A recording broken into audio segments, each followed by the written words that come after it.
Welcome back, fam, to Bopping with Oak. I'm here with my dear brother Gordon Naylor, who is the founder and principal of Nancy Campbell Collegiate Institute.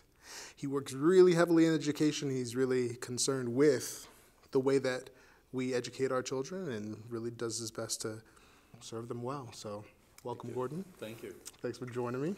Pleasure to be here. So tell me a little bit about kind of your background in education or your approach to education, and kind of, what kind of things can we look to see how we can more adequately, attend to our young people? Well, I have kind of a winding background in terms of education, in that I started out working with abused children and youth that had a lot of problems, and training people to work with these children and youth. And so I operate a system of treatment homes that's a private system of treatment homes in residential care. Having worked with these young people who really have had to go through a lot of difficulties and how they've overcome those difficulties, I started realizing that we have to be asking questions about how did this happen, how does this continue to happen? And I'm a strong believer in education.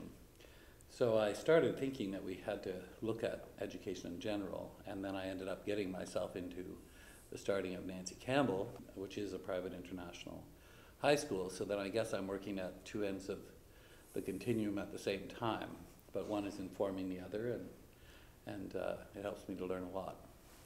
Excellent. Well, one thing that I experienced, growing up in, public school, was not feeling particularly prepared for any higher education when I moved forward. There was like a really strong gap between what I had been prepared for up until a certain point. And obviously it's a jump to the end of high school, but that was one of the most, to me, challenging points where there was a considerable gap between what I was prepared for and then what was expected of me in my first year of undergrad. Mm-hmm. So do you have any experience surrounding that, or maybe do you have any thoughts on kind of what about the way that we're educating our children is kind of informing that? Yeah, I think you're right. There is a big gap, and it seems to be that sometimes we might be thinking about youth in the wrong way, youth in high school in the wrong way. I think youth in high school are a lot more capable, but somehow we don't help them to recognize well enough what's going to happen. But I also think it's one of the things I often say at Nancy Campbell to the students is high school should not be a place where people do things to you, but where you learn to do things for the world.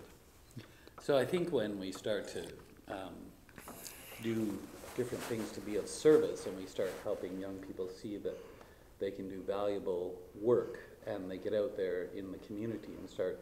So when we get out into the community, I think when you start working on community building type activities, they start to, first of all, realize that they have things to offer to make a difference, but also it starts to inspire them to want to know more. Because as we try to do, we really get more inspired and more motivated to know.